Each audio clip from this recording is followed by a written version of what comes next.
Hello everyone and welcome back to TowerGate. It is TowerGate day number 1196, 1196, July the 20th, 2020, Monday. Thank you so much for tuning in. Okay, so yesterday, in yesterday's video, we talked about the fact that Judicial Watch had just received another 136 pages of Strzok and Page emails. And of course, at the time I was doing the video, Fitton had just announced this, and he'd done, I think, maybe one or two shows and talked about it, but the information wasn't yet posted on the website. So now the information, it's all posted up there. You can go read it for yourself.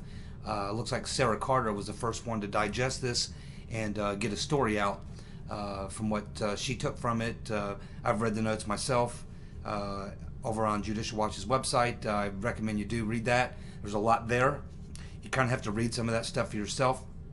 But I want to just go through and point out a couple of things from Sarah Carter's article. The things that Fitton talked about, we've already talked about. Some of that may be redundant. But also some of my own thoughts from what I've read.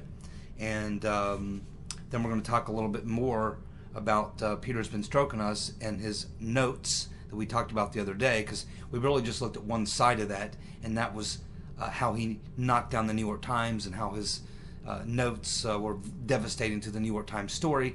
So I want to go back and revisit that and look at the other side, because there's something else going on there as well. Not only did Peter's been stroking us do great damage to the New York Times by essentially knocking down practically their entire story, but in doing so, he also sort of turned the gun to himself. It has a lot to do with the date that these events went down and what Ben Stroking Us was involved in after that. And then, of course, I want to go back and revisit a relevant story that's also being brought up as a result. It's coming back because of some new information we've received from this recent release of Strzok and Page emails that Judicial Watch just got a hold of. So it's kind of bringing back an older issue that we talked about before. We now have some more insight into that, or at least additional confirmation. I don't know that we know that much new. Pretty much everything that we're getting here is, I don't know if there's anything new, but it's was more of a rumor or speculation before. Now I think we can put it in the fact category, and so talk about that a little bit. And that should pretty much get us through this video.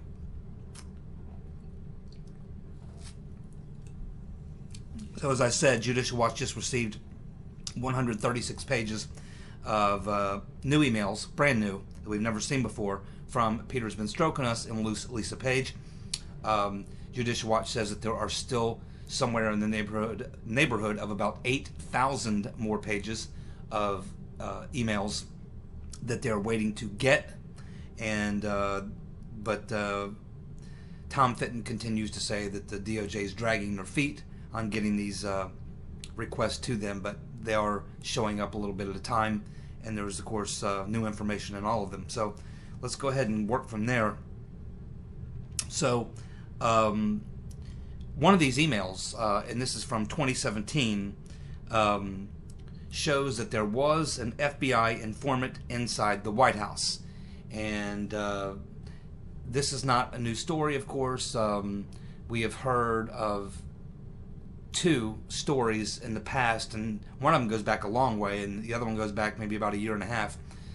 One of these people, supposedly, who was a spy inside the White House, the first story that we got happened well over 2 years ago when that came out. It's in my timeline, and that was a story that came out, and it's been so long I can't remember, but I believe it was one of those stories that just about everybody got a piece of. I think that it was maybe Chuck Ross, if I remember correctly. Chuck Ross was maybe the story that I covered from the Daily Caller, and the story was that that whenever a president comes into office, an old president leaves, a new president comes in, there's a change with this sort of a transition team that the FBI actually has, like a transition team. And so when Trump came in, Comey put together a new transition team, and one of the people that he put in Now, these FBI agents normally deal with things like governmental affairs, public relations, and things like that. But one of these agents that was put in to this transition team by Comey when Trump was coming into office, turns out he was a specialist in electronic warfare, eavesdropping, things like that. The type of guy who would plant bugs. And this was a story that got a little bit of play, and I think we even had the agent's name at that time. I can't remember what that would be. But that was the first story I remember from doing these Spygate videos. This would have been a long time ago. Probably in the first year of doing the Spygate video. And so there was this story that came out that Comey had placed on this FBI transition team someone who's quite unusual because of what he specialized in. Normally, these guys are there to assist the White House. It works with the chief of staff. They work with the chief of staff, security issues and things like that.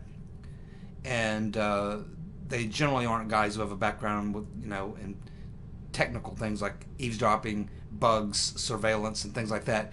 But this guy that was put on the team by Comey, for whatever reason, this guy was an expert in eavesdropping, electronics, and electronic warfare, ECCM, and all these sorts of things. So that was the first story that I remember hearing about there being some kind of a spy in the White House. And someone like that, what they would have had him doing was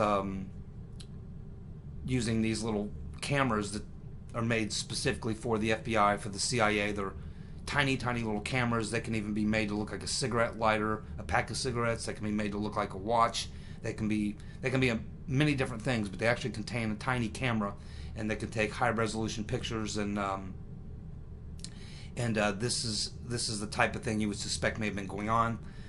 They even have some of these types of devices that are listening devices that can be placed like a bug, or they can be something you can wear, like a lapel pin, which actually is a listening device. So they have all these types of gadgets and toys that are made specifically for the FBI and the CIA, and that's the type of things that a professional ECCM guy or electronics communication warfare expert, a guy who does eavesdropping, things like that. So that type of person being placed on the FBI's transition team was highly unusual. Not the type of background that you'd normally have. Those were normally public affairs, public relations, administrative guys. That's who would normally be type of FBI agents that would be on that detail, not guys who specialize in electronics warfare. So that was the first story that we had. Then we had the second story that popped up, and this was, again, maybe about a year and a half earlier, and I think this is the one that's being discussed in these emails that Tom Fitton just received. And this story was the second story we had about a spy in the White House, and this one was a story telling us that there was a woman who worked in the FBI. She wasn't one of the small group members, but she was a sort of a mid-level, mid to upper level FBI employee, and her husband was this individual. I don't know if I got his name here. Yeah, Joshua Pitcock, and that he had become, at the time, I think we learned his name, and he was Mike Pence's chief of staff. So that was the story that his wife, Petcock's wife, was a FBI official, and that he was passing, he was acting as a spy and passing information to his wife, who was then giving briefings to the Crossfire Hurricane team of what her husband was telling her he was learning. What's new about this? So this is not really new. But back then it was a speculation. Now these new notes seem to add another layer of credibility to what we got a year and a half ago, making this now look a lot more like it was actually true. That in fact Pence's chief of staff, Joshua Pitcock, was likely the spy that they're actually talking about in these new Page Strzok tech email releases.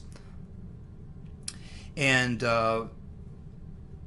also it looks like he wasn't just like listening to things that were going on and reporting back or just observing things. It looks like he may have been involved in something much more nefarious from the spying point of view, as in like going into the president's office and removing documents from his desk, or possibly photographing documents that were on his desk, possibly removing documents from files, possibly giving information that was false information to make the president look bad,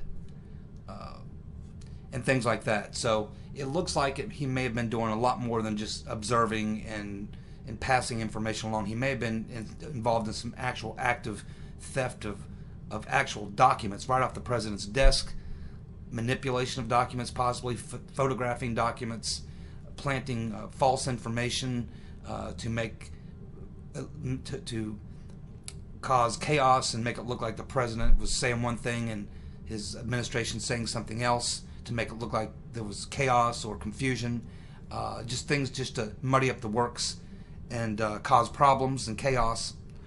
So it looks like he was more of an active type spy than what we first imagined.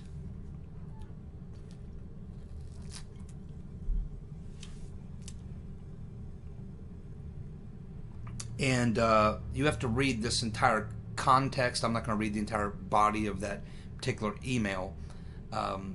If you do, you'll kind of get the context. Unfortunately, there's still a lot of redacted sections of it, including as part of this email, there's redacted things here. So you have to look at it kind of hard, and you have to kind of read the whole thing before you kind of get an idea of what's actually happening here. But I guess the quote that stands out in this email that kind of targets this and kind of locks you into what they're talking about is when Peter's been stroking us, sends a email to Bill Priestap, his boss, and he says, quote, "I heard from," name redacted, "about the White House counterintelligence briefing routed from," redacted.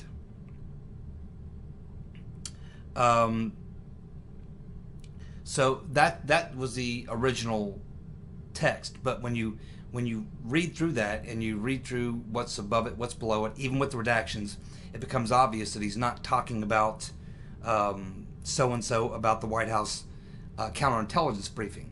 He's not talking about a counterintelligence briefing, and the reason we know that is because he's complaining to Bill Priestap that he wasn't there. Remember, we talked yesterday about the fact that Fitton was telling us that he had learned that Strzok was pissed off because he along with some of the other Crossfire Hurricane team members had been taken out of the loop.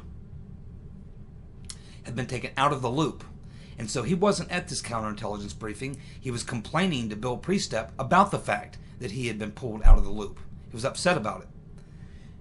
And so when he uses that WH for White House and CI, you generally associate the CI with counterintelligence investigation. But if you read that whole thing and you look at the context, you realize he's not talking about the counterintelligence briefing, because he would have been there. He was running the counterintelligence operation, and he was complaining that he wasn't there. They'd been pulled out of the loop. So what that alludes to, and then if you read around the whole body of it, even with the redactions, you find out what he's actually talking about. And when he uses the abbreviations WH for White House and CI, the CI he wasn't referring to the counterintelligence operation. We know that because he's complaining about not being there to his boss, and he's also, if you read the body around that, even with the redactions, it's obvious he's complaining about the fact that he believed that had he been there in that counterintelligence briefing, that he could have used whatever information he could have used that to, help his investigation. But what he was actually talking about, and the two letters CI, he wasn't talking about a counterintelligence investigation. That's not what he meant. When he put CI, when he put White House WHCI, he actually was complaining and talking about a confidential informant. CI, he was talking about confidential informant, not counterintelligence investigation. And when you read the whole email and you look at the context and you look at the date, then you understand exactly what he was talking about. He was talking about a confidential informant. So now, when you read that statement, it's I heard from redacted about the White House confidential informant briefing routed from so-and-so. Now it takes on a completely different meaning, because now he's not just talking about some counterintelligence briefing. No. He's talking about a briefing where someone, a confidential informant at the White House, a confidential informant from the White House gave a briefing, and Peter's been stroking us, was not in the loop. And he's telling Priestap, I should be in the loop on this, because whatever they're learning from this confidential informant in the White House, it could be information I should be aware of, because I'm running the counterintelligence operation. So he's running the counterintelligence operation, and he's telling his boss, Priestap, that the fact that he's been taken out of the loop, he's pissed off. And he's almost, kind of pleading his case to his boss. I assume he's hoping that Priestap will, rattle a few cages and maybe get, struck back in there or whatever. So this is what Peter's been stroking us is talking about. He's not talking about a briefing regarding a counterintelligence operation. He'd be the one giving the briefing. He's running the damn thing. No. He's talking about the White House confidential informant, someone in the White House, and that person is giving briefings, but the Crossfire Hurricane team, Peter's been stroking us, and his boss, Bill Priestap, are out of the loop. And this is being directed around them. And so that is what he's kind of ticked off about. And of course he knew about that, and we know that because there are previous emails between Peter's been stroking us and Lisa Page, where we went through these back a long time ago when they first came out, where they're actually discussing whether or not they can use this person, how they can use this person. They know that this person who works with them at the FBI's husband is in the vice president's administration. In fact, it turns out he's the chief of staff, and they were talking about how they would go about being able to utilize him if he would be open to that. And so they were kind of working with his wife to try to get him to see if he would be interested in helping them out with that sort of thing. And so now this here comes much later. So that's how we know what's going on, because the original conversations were taking place back in late summer of 2016. This is happening in 2017 right here. So obviously that tells us that the decision was made, and that this person did in fact go ahead, this Joshua Pitcock did go ahead and agree to help. He's apparently doing these things, acting as an inside informant inside the White House, working as Pence's chief of staff, and he's giving his wife information, and then she's briefing the Crossfire Hurricane team. But then after, as we learned yesterday, after Trump, it was either after he was elected or after he was inaugurated, I can't remember which one, but right after Trump becomes president, the Crossfire Hurricane team pretty much gets kicked out of the loop. And that's what Peter's been stroking us is complaining about, that they've been taken out of the loop, and he's obviously not happy about it. And he's not happy about the fact that he is not getting the information that's coming from this confidential informant. He's not able to be in the briefing, nor does it appear are they giving him, information about what came out of the meeting, and he's upset about that.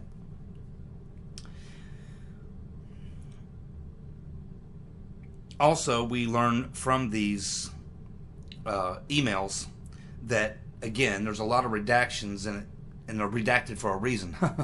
They are redacted for a reason, according to Tom Fitton. He needs to get this stuff unredacted, but even with the redactions there, he says there's a couple things that are made there, a couple statements that are made by Peter Strokas and Lisa Page and Andy McCabe that would suggest that the FBI was behind many of the strategic leaks and were working very closely with media figures. And if you go read that for yourself, you will see that Peter's been stroking us is working with McCabe and Priestap and Mike Corton. Mike Corton, of course, is the public relations spokesperson for the FBI. He's the one who would deal with journalists when media people call and want to know, can you confirm something or not confirm something, or want some information or what have you. He's the one they communicate with, and he was in communication with quite a few different journalists, and he was also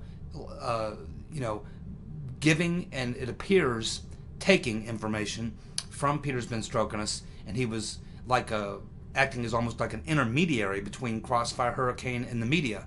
And there was a couple issues that they were dealing with, because sometimes there would be leaks that apparently were coming from somewhere else that caused problems. There were some leaks or some stories that were being written that were getting ahead of where the Crossfire Hurricane investigation was, and that was creating problems. So they were they had this media campaign going. They were using the media to leak stories and various things, but they were having a rough time controlling it. So you can see where they're constantly having to figure out what should they leak, what shouldn't they leak, how should they respond to leaks, how do they respond to this story. Wait a minute, where'd that story come from? We didn't do that leak. I mean, who did that? So they're having a hell of a time trying to manage the leaks that they intended to be leaking against the stuff they didn't intend to leak, and that they didn't leak, and that they didn't know where it come from. We can assume maybe it came from the CIA or someone else, maybe the NSC. So there's a lot of people leaking a lot of shit. Some of it is the FBI themselves, the Crossfire Hurricane team, but they're trying to do it in a way that helps their investigation. But all these other types of leaks are jamming them up and causing them problems, and they're constantly having to respond, and they're keeping Corton very busy.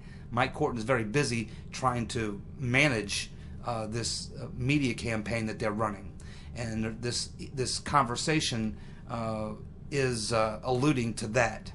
There was a lot going on with the Crossfire Hurricane team, Michael Corton, the public relations guy at the FBI, and some pretty well-known reporters, media figures, and that's clearly in these notes.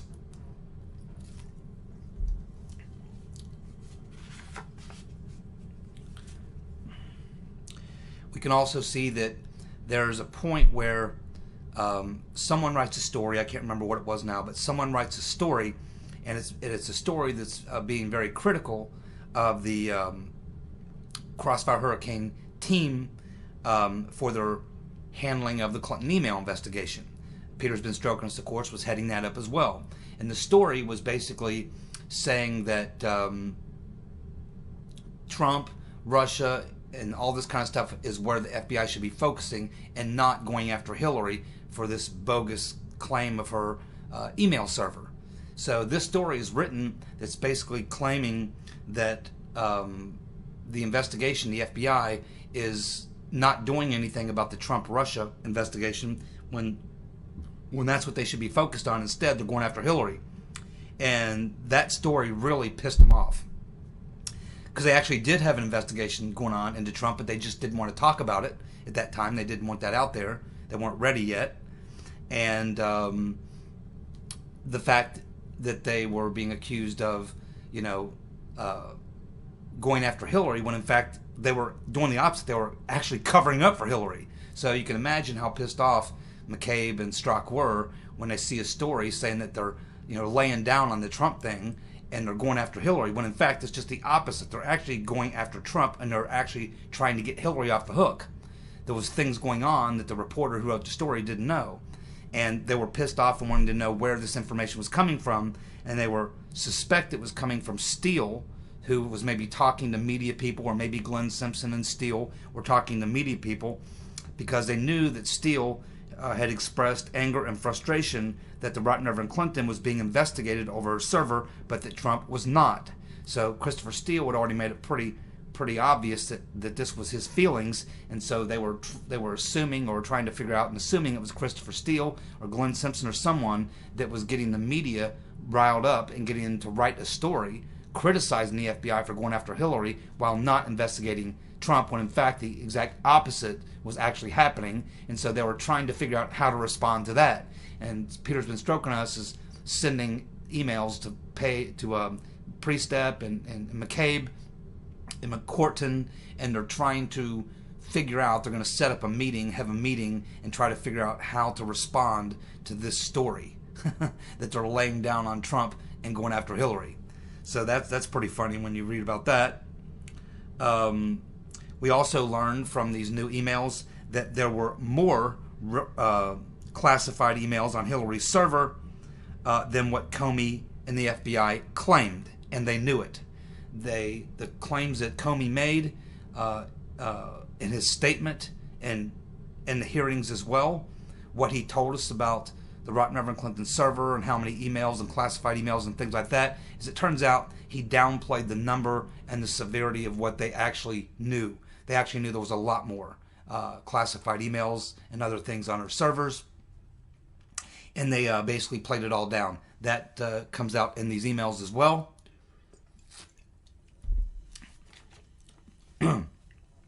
We also learned from these emails that Lisa Page, she reveals that the Department of Justice was making edits to the Rotten Reverend Clinton's 302s.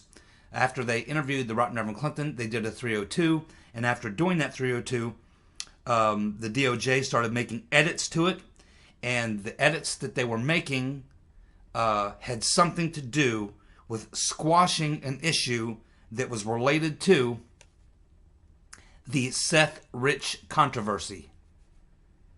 The DOJ was making edits to the Rotten Reverend Clinton's 302,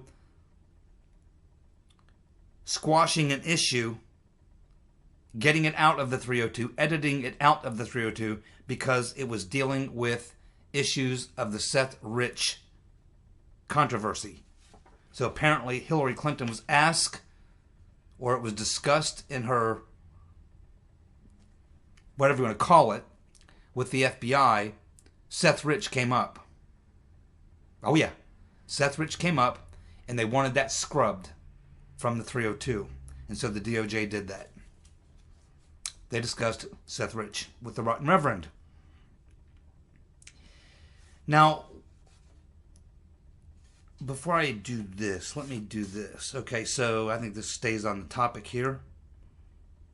So let's go back to this New York Times story because now we want to go back to some old history and bring it forward, because again, like a lot of things in the Spygate story, when you get new information, a lot of times it explains things about something we discussed a year or two ago.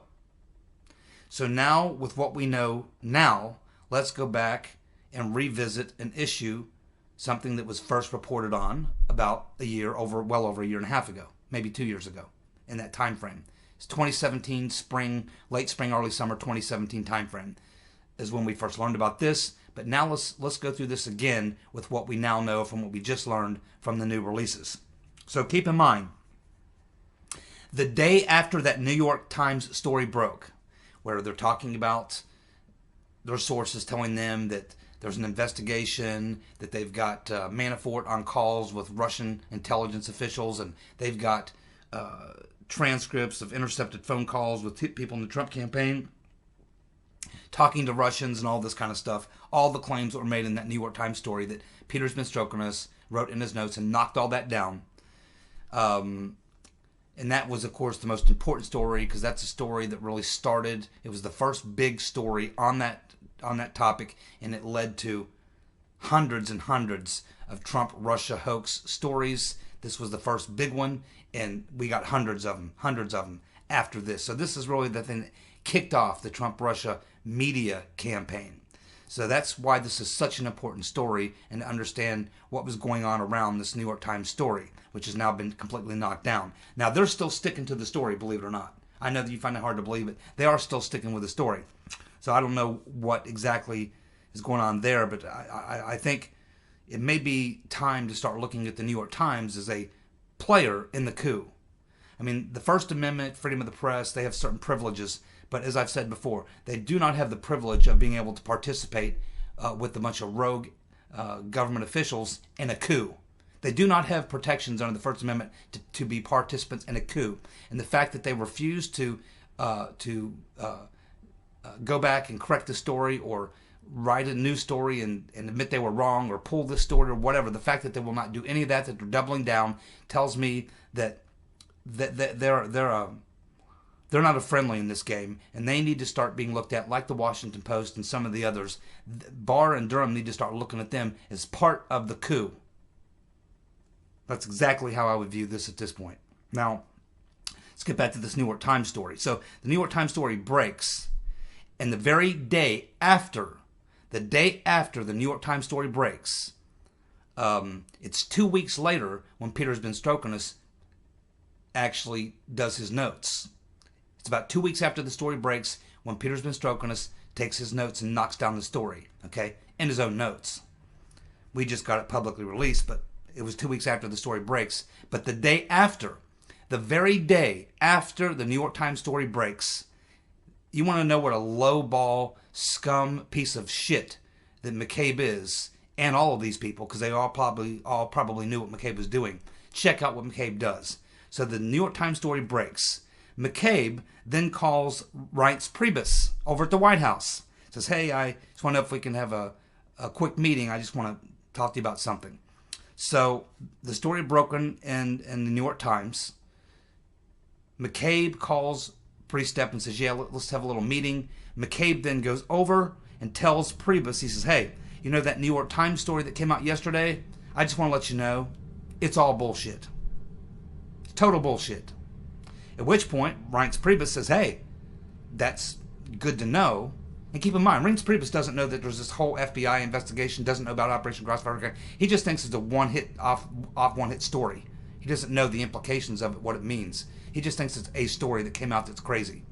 So Reince Priebus tells McCabe, he says, well, great. Well, would you be able then to go out and make a public statement from the FBI? I mean, you're telling me it's total bullshit. Would you be one to go out and make a statement to the press? And McCabe says, well, I'll get back to you on that. But what McCabe actually does is he does not make an official statement in writing or otherwise. Instead, he does nothing. And then, what happens next? Well, someone leaks to the media that conversation happened. Someone leaks to the media that the conversation between McCabe and Priebus happened. But do you know how the story is written to report on it? The story is written that the title of the story was FBI refuses White House request to knock down recent Trump-Russia stories. White House requests FBI to knock down the recent Trump-Russia stories. FBI refuses.